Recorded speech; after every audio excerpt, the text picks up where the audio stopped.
qui, nonostante il caldo torrido, grazie mille. Allora, due parole sull'iniziativa che stiamo portando avanti, anche perché vedo che ci sono molte persone nuove che vengono per la prima volta. Il club di conversazione è nato qualche anno fa sotto l'egida dell'Associazione Culturale e Politica Società Aperta, presieduta da Enrico Lauretti, che è seduto qua davanti a me.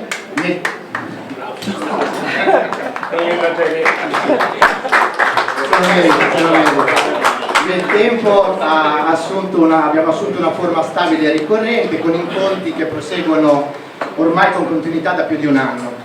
Allora, noi scandiamo i nostri calendari seguendo il ciclo delle stagioni e l'incontro di oggi conclude il calendario primaverile e sono già pronte c'è già pronto il calendario estivo, e ringrazio Michele Belfiore per aver stampato le brochure, e siamo molto contenti di come sta andando, come sta proseguendo questa iniziativa. Abbiamo ampiamente superato i 50 relatori, siamo riusciti a mantenere una continuità settimanale, salvo brevi pause estive, e cosa abbastanza sorprendente, molto piacevole, stiamo riscontrando un notevole incremento di persone che desiderano partecipare, proporre dei temi, raccontare delle esperienze e delle competenze. Il club nasce con lo spirito di creare uno spazio informale, libero, amichevole, in cui affrontare però seriamente temi culturali, sociali, professionali, civici, accomunati dalla rilevanza collettiva e con rispetto reciproco. Altro obiettivo fondamentale è quello di valorizzare la qualità delle persone del nostro territorio. C'è tutta una rete di competenze, di passioni, di percorsi professionali e personali che faticano nella quotidianità ad emergere e che qua hanno uno spazio per potersi manifestare e entrare in dialogo.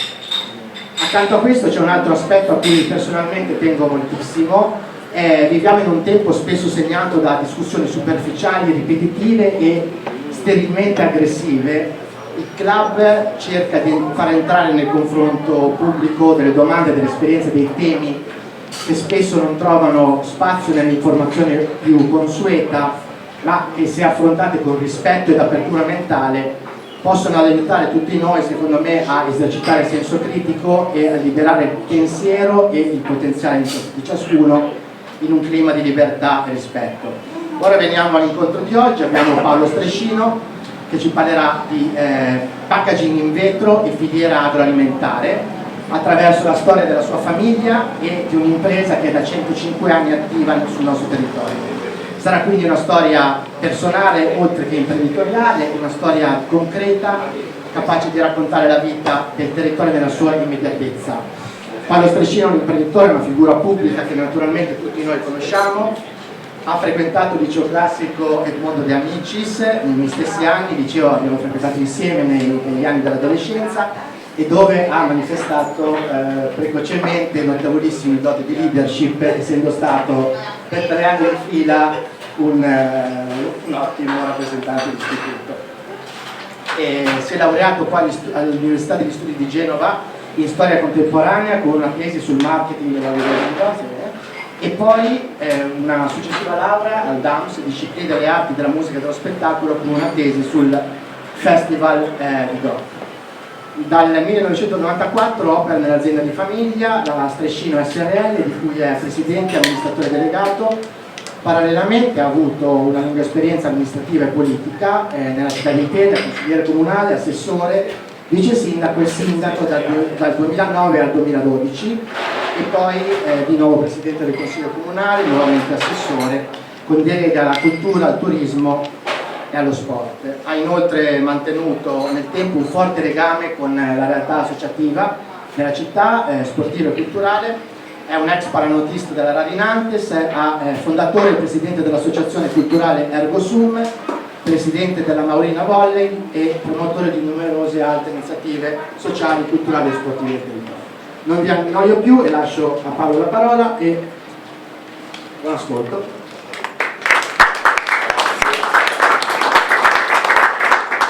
Beh, intanto grazie Enrico, grazie Francesco dell'invito, e devo dire che mentre leggevi così queste informazioni si moltiplicano le connessioni che secondo me sono un po' la base di questo libro. Io non vi parlerei tanto del libro perché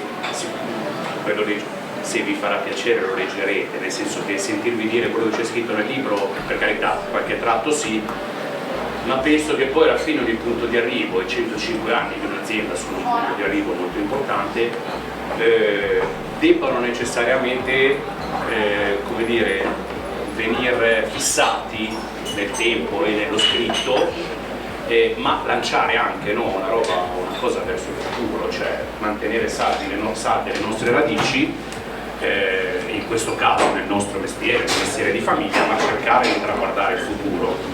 Che devo dire che quello che un po' ha consentito non solo alla Strescino ma a tutte quelle aziende che sono centenarie o ultracentenarie, che hanno vissuto ovviamente, un concetto forse fin banale, dei procedimenti e dei processi storici che si sono susseguiti naturalmente, che oggi noi non viviamo più da anni.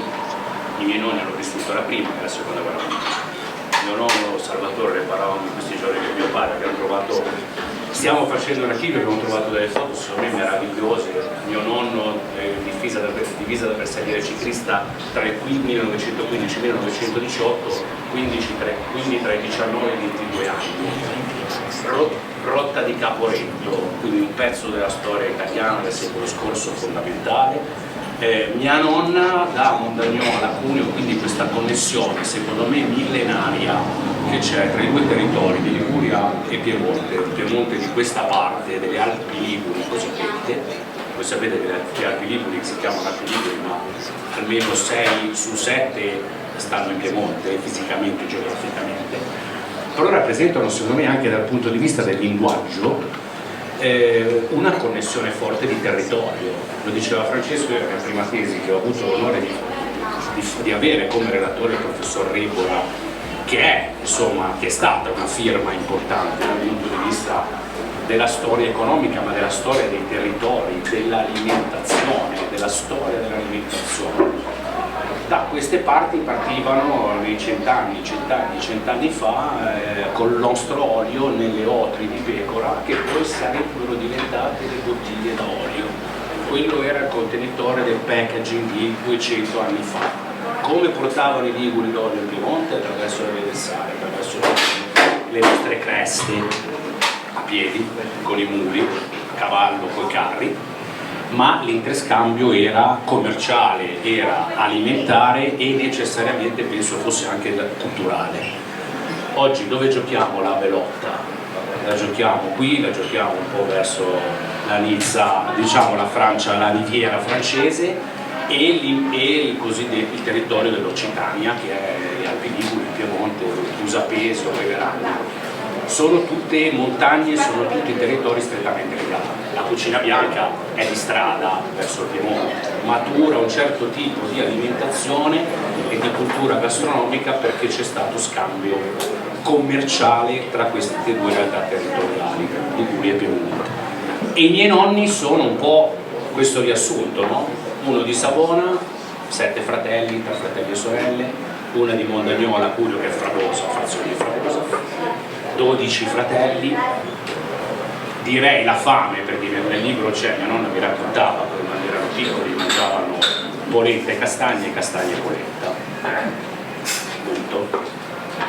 Emigra la famiglia di mia nonna libera, detta Albina, che amava farsi fotografare molto poco, infatti abbiamo raccattato 3 foto con grande famiglia di mia nonna, e però rappresenta anche una storia di immigrazione. La famiglia di mia nonna dal Basso Piemonte, come tantissime famiglie del Basso Piemonte, chiunque vada sopra Ormea a Chionea, che è una frazione di Ormea, le seconde case sono tutti francesi, sono tutti nipoti e pronipoti di vecchi che sono partiti da quelle montagne per andare a trovare lavoro in Francia, così come fece mia nonna con la sua famiglia.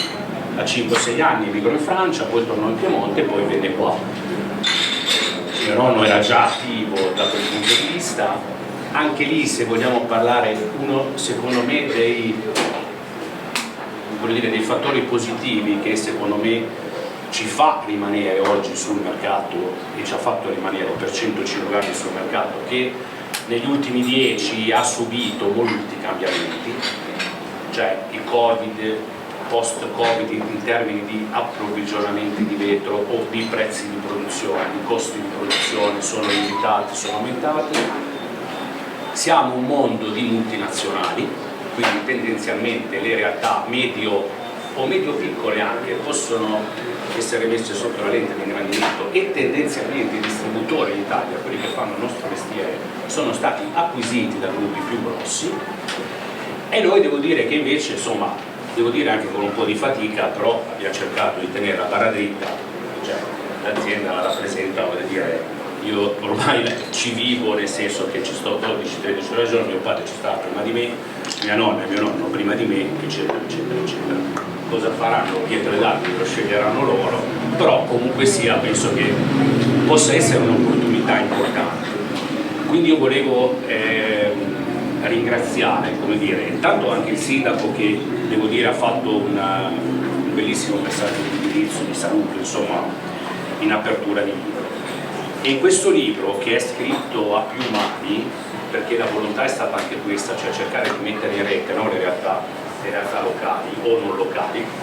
Diciamo, l'autrice principale è una ragazza, insomma è una professoressa universitaria, savonese anche lei, quindi anche lì torna di nuovo Savona, dove è nato mio nonno Salvatore nel 1897, quindi parliamo veramente, lo dico ai più giovani, di 2 ere fa, dove era tutto diverso. Mio nonno consegnava col carro a cavalli a Badalucco piuttosto che a Ventimiglia, mio padre ha continuato col camion, oggi ci sono gli autisti o in qualche occasione ormai gli ordini e i bilici passano attraverso 2 email, una d'ordine e una d'ordine a noi e una d'ordine al fornitore, e tu ti trovi la roba direttamente a Mondovì, per dire, piuttosto che a Savona, piuttosto che a Manitaccia. Quindi è molto cambiato, la velocità, è inutile che lo stia a dire. Abbiamo montato ieri sera, mio padre se n'era già andato, lunedì gli facciamo una sorpresa, un bellissimo telefono in bachilite degli anni 40-50 che io ricordo nella vecchia sede della Strescino.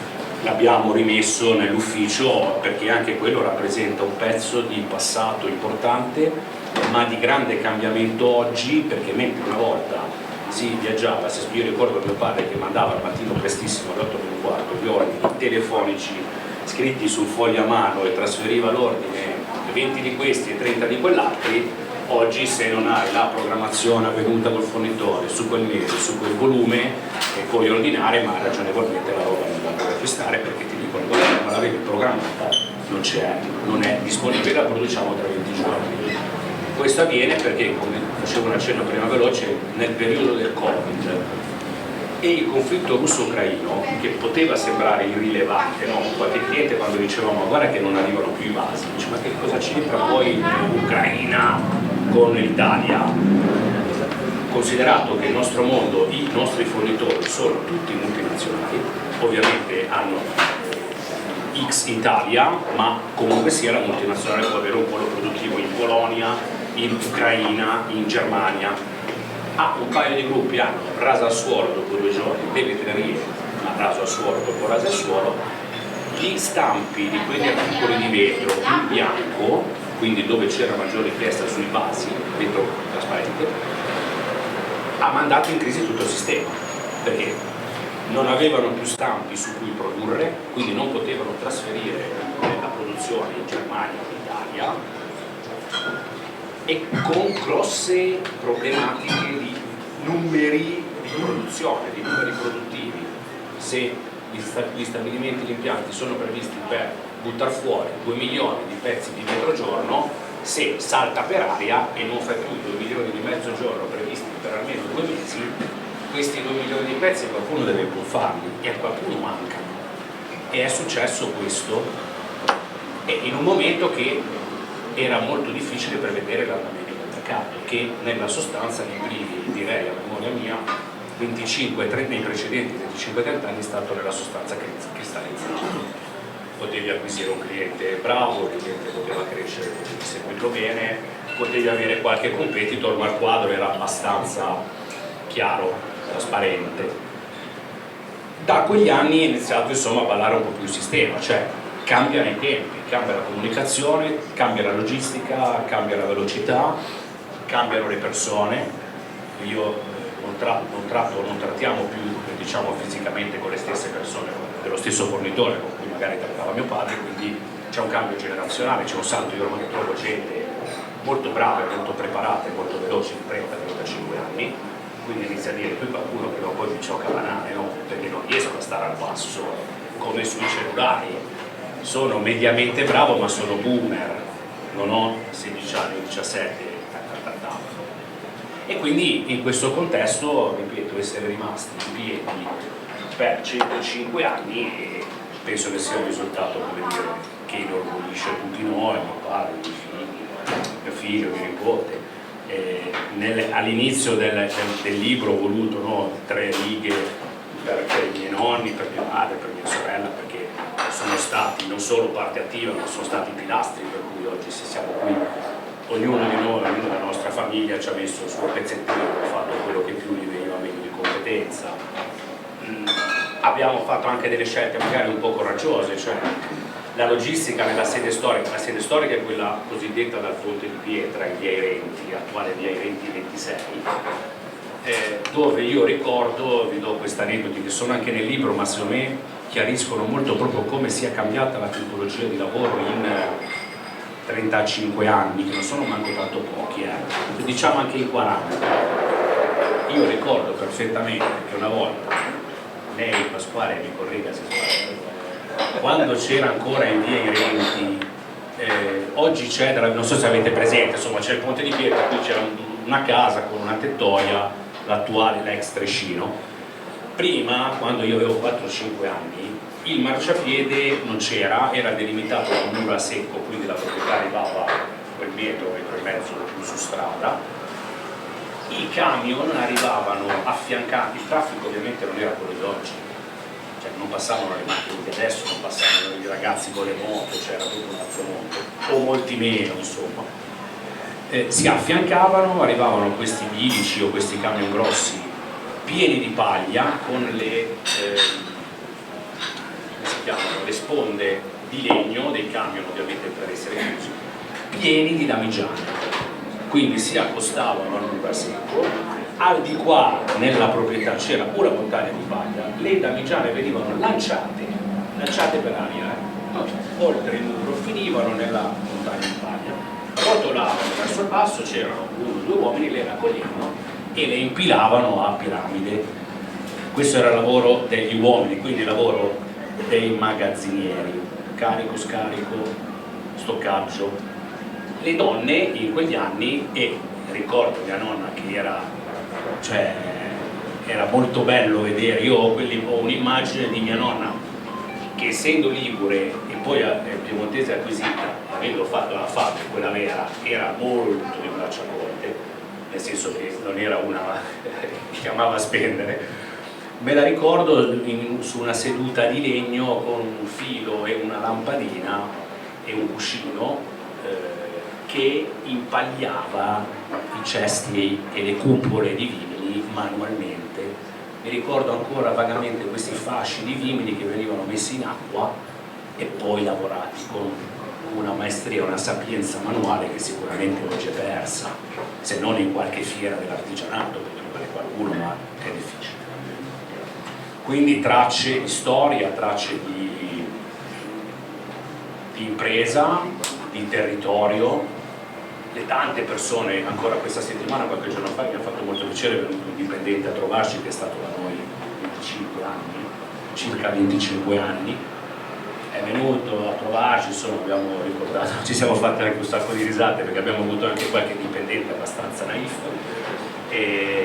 però nella sostanza vediamo che dal nostro punto di vista la nostra crescita, che è quello che ci diciamo sempre, che io tengo sempre fermo, è stata non tanto nel nostro saper stare sul mercato, che rimane in ogni, penso, io faccio quello e non faccio altro, ma penso che in ogni settore sia oggi estremamente complicato, ma per la bravura dei nostri clienti. L'agroalimentare, che è uno dei temi di oggi secondo me, perché vuol dire la nostra storia e il nostro territorio e il lavoro dei nostri vecchi che facevano i muri a secco, e noi partiamo da giù, Cioè da ste parti, se abbiamo aziende che confezionano milioni e milioni di vasi da questo territorio, o milioni e milioni di bottiglie da olio, e anche un po' di vino, che inizia, voglio dire, no? Nonostante il settore wine sia un po' in crisi per le abitudini alimentari dei giovani che cambiano nel mondo, cioè oggi il vino nel mondo, aiuto, l'Italia ne esporta molto, ma il segno va meno perché i giovani in Canada, negli Stati Uniti, in Australia o in India o in Francia o in Italia difficilmente al ristorante prendono la bottiglia di vino rosso, vanno a farla per i, come si chiama? Per i cena, e quindi stintrugli, spirits, cose, anche quelli, ma gli alcolici, NAB cosiddetti, non alcoholic beverage, sono quelle che è il settore che sta crescendo meglio. L'olio è nella sostanza stazionario, il food, ovvero il vaso, è il mercato che è più costantemente in crescita, e noi abbiamo avuto la fortuna di saper seguire con grande fatica questi clienti, queste realtà industriali del nostro territorio, di questa provincia e non solo, che hanno saputo, con la mia generazione anagrafica, non io, i nostri clienti, hanno saputo cambiare la marcia, posizionare le aziende su un certo tipo di livello, su alcuni tipi di volumi importanti, chiaro facendo delle scelte di base, così come tanti altri hanno puntato magari un po' più sulla qualità, non sulla grande distribuzione, e comunque mantengono uno standard qualitativo molto elevato. Quindi è un territorio che sa esprimere delle particolarità importanti. Vuol dire, la dieta mediterranea la lanciamo da Imperia, non io, la lancia la città di Imperia, la Camera di Commercio, se non vado errato, i primissimi anni 80, 82, 84, con un convegno che mette al centro la dieta mediterranea, che poi diventa UNESCO, eccetera, eccetera, eccetera. E questi sono tutti dati, no?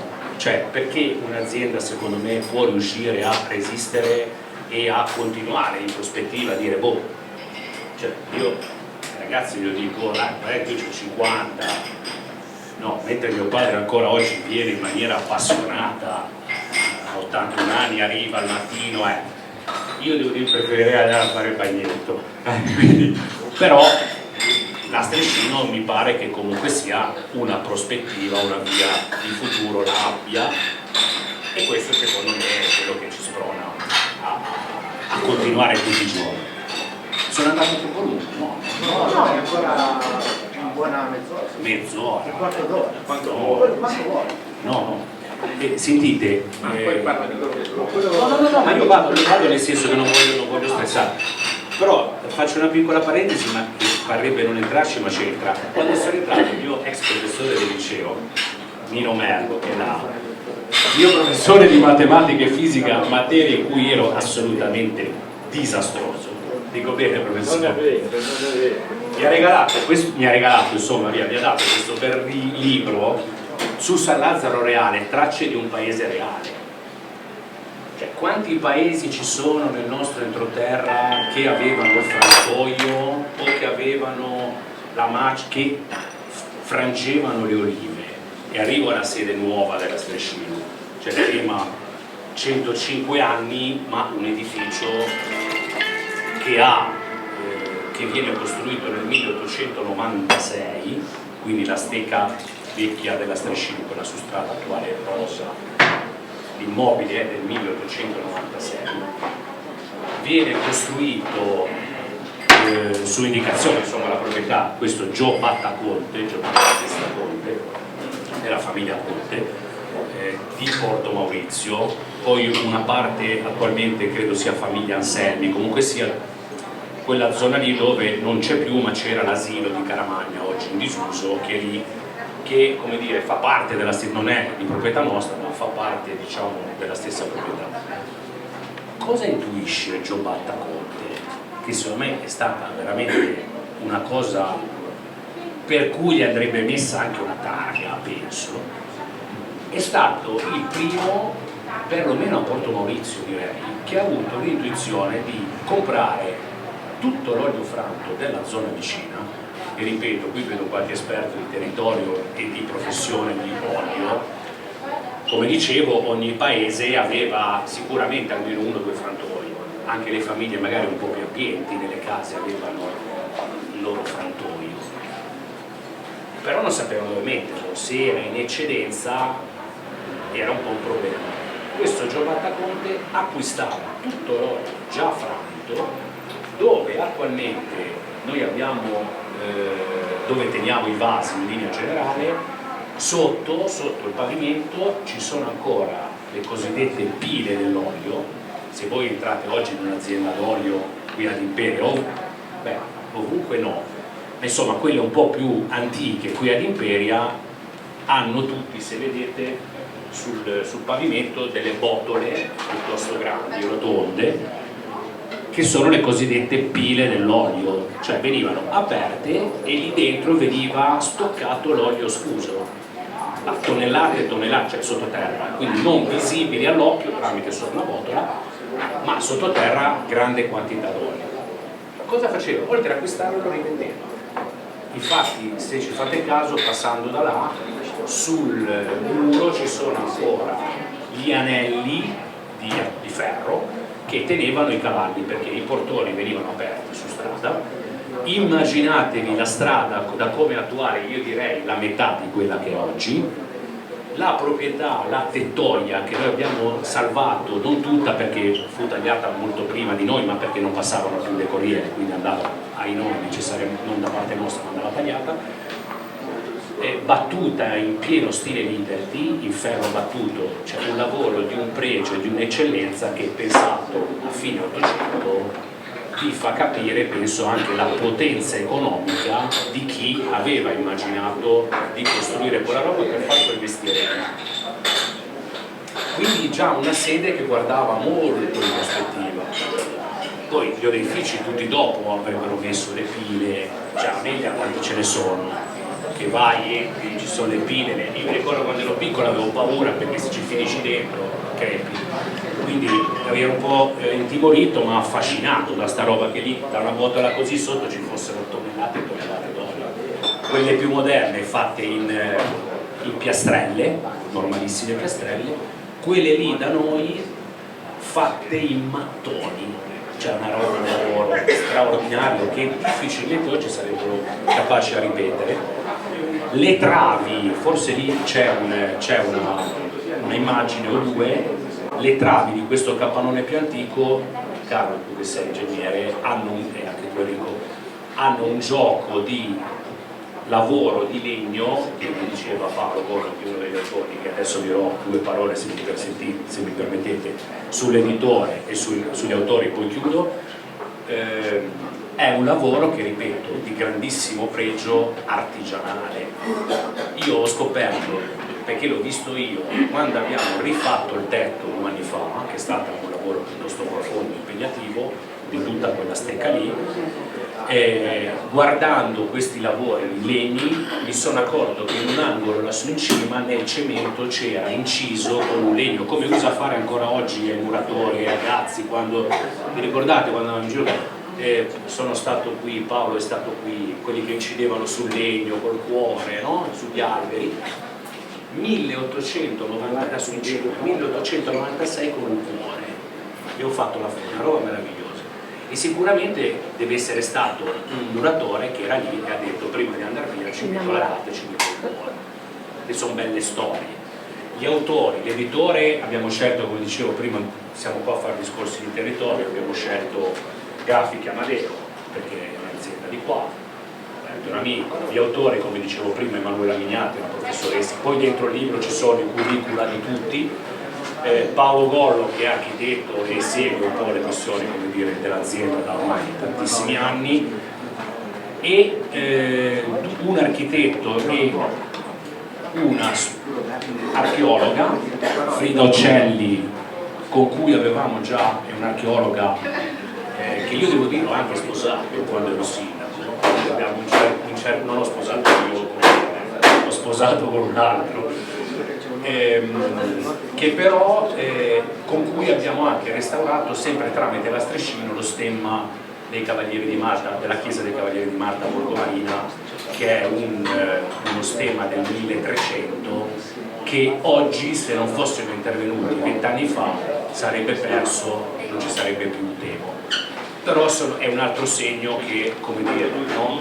Visto che siamo un po' di autocelebrazione, ce la facciamo, che Strescino comunque riesce, no, l'azienda a individuare le tematiche e a trasformare in azione quello che dice, se no facciamo della filosofia e sarebbe buono.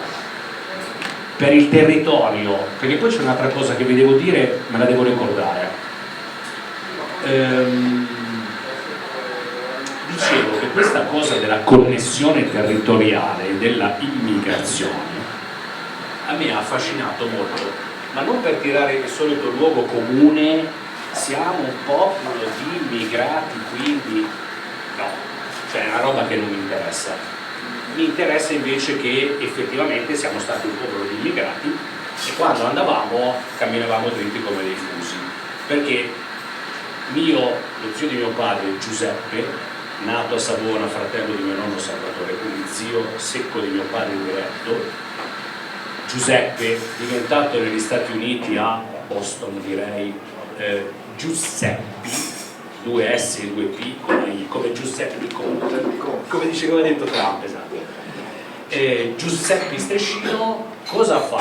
Marinaio, quindi marinaio, mentre quando scoppia la prima guerra mondiale, mentre mio nonno Salvatore se ne parte al fronte da bersagliere ciclista, sapete che mio nonno, che era un po' come dire in anzianità, bello rotondo, un po' come mio padre, però aveva questa grande passione della bicicletta, era bersagliere ciclista e fece per scommessa negli anni storici e epici credo del ciclismo, con le ruote in legno, una Milano-Sanremo. Per scommessa si fermò a Savona e arrivò fino a Savona, quindi era un ciclista, insomma era un ciclista. Il fratello invece, che non era ciclista ma era marinaio, era imbarcato, scoppia la prima guerra mondiale e giustamente cosa pensate di dire? Io al fronte non ci vado, me ne rimango negli Stati Uniti, perché era arrivato lì, fosse arrivato a Montevideo probabilmente si sarebbe fermato in un po'. Si ferma negli Stati Uniti, intraprende, ho visto un documento ancora ieri, perché in questi giorni ne abbiamo cercati e ne sono usciti veramente interessanti, per noi perlomeno, ma penso che siano un tratto del nostro paese alla fine. Quanti immigrati ci sono in Argentina o negli Stati Uniti italiani? Io ancora stanotte non riuscivo a dormire, mi sono svegliato, ho interagito con mio cugino Mike, fratello, figlio di suo cugino Peter, che è figlio di un altro suo zio, e questo fa il writer, il graffitaro come si diceva una volta, fa tatuaggi, quindi in famiglia abbiamo anche una certa vena artistica, però interagiamo, cioè di Strescino negli Stati Uniti sono 30 volte di più che quelli che siamo in Pere, che siamo questi qua, punto. E quindi questa cosa a me un po' affascina, no? Mi piace questa cosa, sono venuti già qua 2 o 3 volte. Lo zio non ha fatto fortuna, magari, ve lo dico sempre, il famoso zio d'America, non è che compare mai.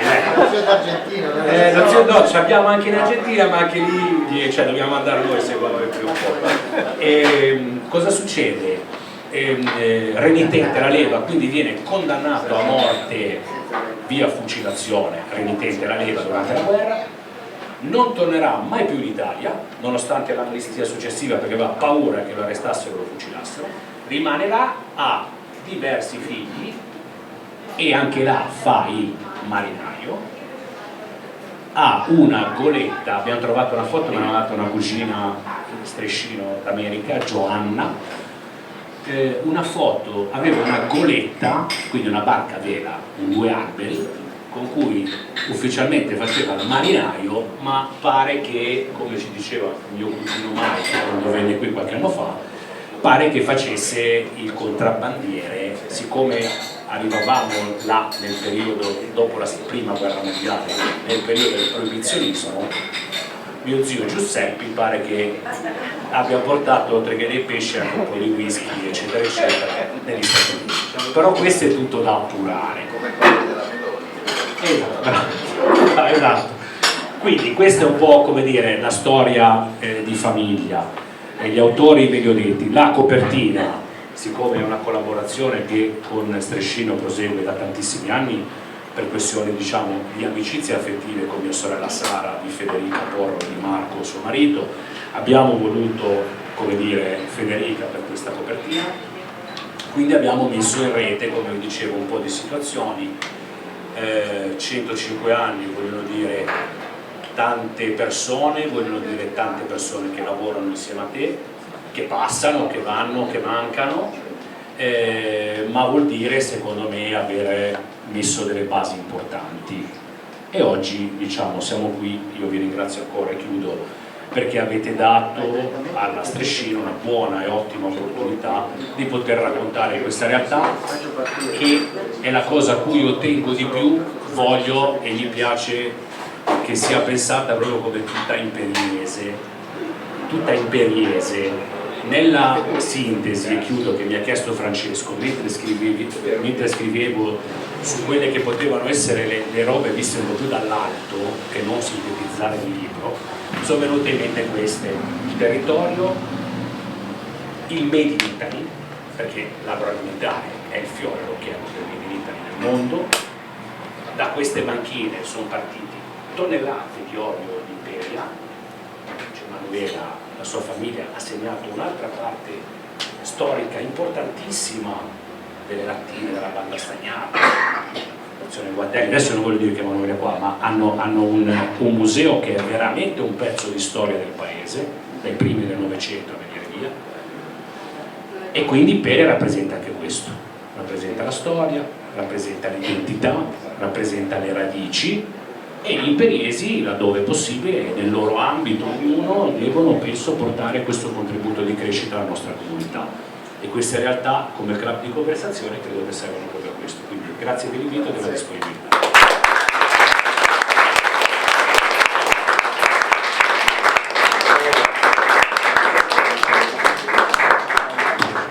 Grazie mille Paolo per la presentazione brillante, coinvolgente. Per quanto mi riguarda, io quando sento queste storie ci sono questi segnali che comunque Imperia nel futuro non dovrà solo fare affidamento sul turismo, secondo me sono segnali incoraggianti. Comunque ora abbiamo un ampio spazio per la conversazione, ci sono vari interventi, facciamo cominciare il nostro patrono Enrico. No, patrono non mi piace per niente. Va bene. No, ma che Paolo avesse questa capacità di eloquio io lo so perché lo conosco bene. Come? Sì, l'ho sentito qualche ora e ho sempre avuto modo di apprezzarlo, e complimenti ancora. Io ero dirigente quando lui era assessore, vice sindaco, lui l'ha lavorato in storia, io l'ho lavorato in filosofia, ogni tanto ci confrontavamo ed erano momenti piacevoli, ma che dovevamo interrompere perché le circostanze ci portavano a dover fare altre cose altrettanto piacevoli. In quegli anni facevamo tante cose, lo dicevo prima, anche Luigi Zappa l'altro giorno, qualche giorno fa mi ha detto Enrico, dovevamo propagandarlo di più, meglio, perché all'epoca la propaganda non era molto importante. Si pensava più. Vabbè. Detto questo, dico due parole perché poi ci sono tante altre persone. La cosa che mi ha colpito ancora una volta di più nell'intervento bellissimo di Paolo è la passione per la storia. La passione per la storia che si coglie, no? Si vede come lui torna volentieri alla storia della sua famiglia, dell'azienda, anche ad antiche immagini come queste donne che facevano la paglia, raccoglievano la paglia. E la passione della storia è qualcosa che sento molto anch'io, no? E che ritengo fondamentale. Allora lasciatemi dire due parole di filosofia, abbiate pazienza, Carlo sorride ha sempre un po' ironizzato su questa mia tendenza, però Carlo ti dico, ma io e Carlo siamo grandissimi amici, lui lavorò anche in quegli anni tanti, fece cose bellissime, dal tribunale al rotatorio, opere difficili. Ecco, Marchionne aveva 3 lauree, no? Una in legge, una in economia e una in filosofia. E lui poco prima di morire disse, sì, quella in filosofia non è quella che mi è servita di meno. Ecco. Ma lo stesso vale per la storia, poi sono molto simili. La cultura è sempre importante e regge e fa da sfondo al nostro agire. no Paolo? E noi siamo qui oggi per questo. E io aggiungo una cosa importante, secondo me, e finisco poi, il valore della tradizione. Ecco, io credo moltissimo nel valore della tradizione. C'è un'opera filosofica di Hans-Georg Gadamer, che ho già citato, del 1960, Verità e metodo, e la consiglio a chi avesse voglia, anche perché è molto leggibile. Gadamer si dice che abbia urbanizzato Heidegger, no? Heidegger è difficilissimo, leggerlo è complesso, però Gadamer, sì, tu lo conosci, Gadamer l'ha reso molto più leggibile. E cosa dice Gadamer in sintesi estrema? Noi viviamo, nasciamo immersi in una tradizione che ci è stata trasmessa dal passato, cioè viviamo in un mondo che non abbiamo scelto, non abbiamo scelto niente, né i nostri genitori, né l'epoca, né nel lavoro che facciamo, che potremmo fare, niente. Noi siamo, Heidegger diceva, siamo gettati, no? Con questa bellissima espressione, in questo mondo. Gadamer dice, nasciamo in una tradizione, il nostro compito è conservarla, appropriarcene, conoscerla, ed è importante il discorso che fa Paolo, no? Avere memoria di quello che è stato, la nostra città, la nostra famiglia, la nostra... reinterpretarla, perché siamo chiamati comunque a interpretare questa tradizione che abbiamo ricevuto, modificarla, perché il mondo corre veloce, indipendentemente da noi, dalle nostre scelte, corre, dobbiamo stare al tempo. Poi l'accelerazione che c'è stata nel Novecento, l'accelerazione è spaventosa, io no Carlo, credo che la vera grande novità del Novecento sia la velocità impressionante che hanno preso tutte le cose. Cioè la mia vita stessa è cambiata, la nostra vita, io che sono un po' più grande di voi, è cambiata radicalmente. Non esistevano cellulari, non esisteva televisione, non esisteva riscaldamento in casa, lo dico sempre, no? Andavamo addirittura in certi periodi a prendere l'acqua nelle botti. Quello che abbiamo oggi non c'era nel passato, tutto cambia, però bisogna conservare il passato, è importante conservarlo, conservarne la memoria e trasmetterlo a chi verrà dopo, reinterpretarlo e trasmetterlo. Questo dice Gadamer in una bellissima sua filosofia della storia, in cui la storia è una sorta di dialogo tra generazioni. Chi pensa di cancellare il passato in nome del solo del futuro, secondo me sbaglia. Ecco, il passato va sempre riconsiderato, ovviamente aggiornato e trasmesso a chi verrà dopo, perché comunque la storia può e deve diventare un dialogo tra generazioni, non un conflitto, non una lotta di classe, ma un dialogo tra generazioni che consenta all'umanità di crescere, di migliorarsi per poter vivere meglio, più dignitosamente. Queste sono le cose che noi diciamo sempre. Ecco, infatti cito solo Cesare Pavese che diceva: l'uomo, uno dei tuoi preferiti, sì, il mestiere di vivere, si suicidò il 27 agosto del 50 all'Hotel Roma in piazza Carlo Felice a Torino. Sì, era innamorato di Constance Dowling, una bellissima attrice americana, non corrisposto, vabbè, c'erano anche dei motivi. E lui diceva: l'uomo porta con sé due cose immortali, il ricordo che riceve e il ricordo che lascia. Va bene.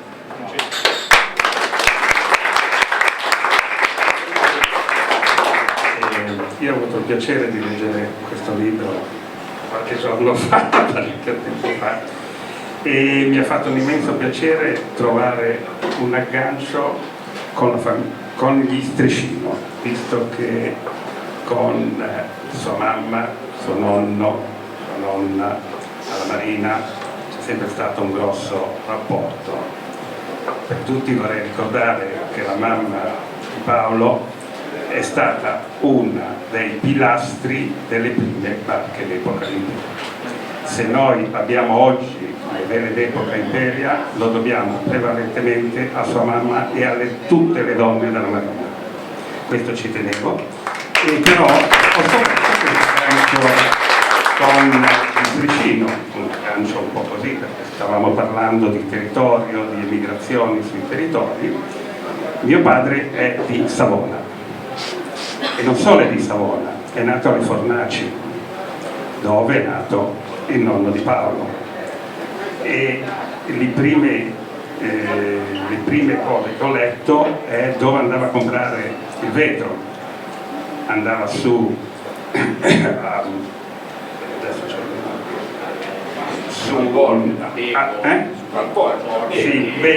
sì, però dove c'erano le vetrerie che arrivavano da Savona, Altare, c'erano le vetrerie Altare che erano dei miei zii, adesso non lo sono più, sono Segovia. E quindi c'è anche questo collegamento di Piemonte. Io ho un nonno biellese, quindi Piemonte che vengono giù al mare, quindi mi ha fatto molto piacere. Però su tutto questo volevo solo un attimino ricordare che prima del vetro c'erano i trasporti con le anfore e gli orci per l'olio, e che erano un vecchio sistema molto complicato. Poi fortunatamente sono arrivate le damigiane, è stato facile impacchettarle. E sull'impacchettamento volevo fare solo un piccolo aggancio tra le persone che negli anni dell'Ottocento, primi del Novecento, portavano la merce in Liguria, via mare. Cioè noi pensiamo di aver inventato l'attracco, ma l'attracco era inventata anni fa da questi barchi che facevano di porto in porto, prendevano il packaging, si dice, erano delle botti di legno dove mettevano dentro la merce, chiudevano, buttavano a bagno, con le barche le tiravano in terra, venivano stoccate nei magazzini. Alla Foce ci sono ancora i magazzini, perché il porto allora era la Foce, venivano stoccati lì e venivano caricati sulla nave le botti vuote. Questo era un po' il sistema. Quindi pensiamo di aver inventato l'attracco, no, neanche i container sono stati inventati tanti anni fa. Grazie.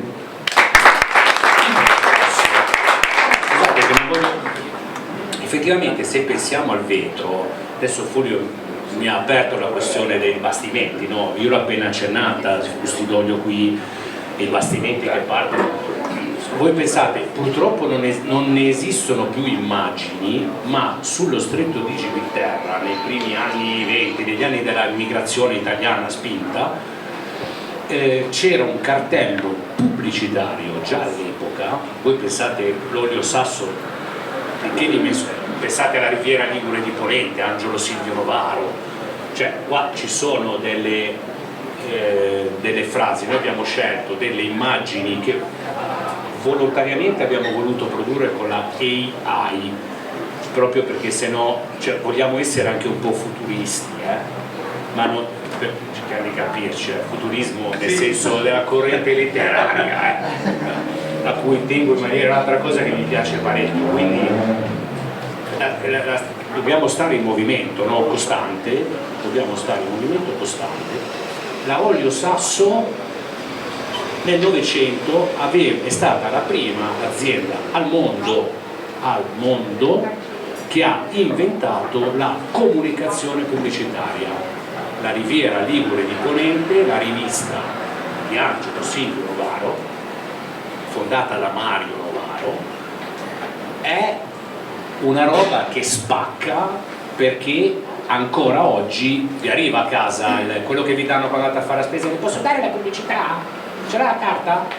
L'opuscolo pubblicitario con gli sconti, o quello che ci arriva a casa da Confindustria piuttosto che da qualche altro ente o istituzione, il cosiddetto house organ, cioè il giornale di carta dell'azienda pubblicitario. Se l'è inventato l'Olio Sasso, Imperia, primi nel mondo.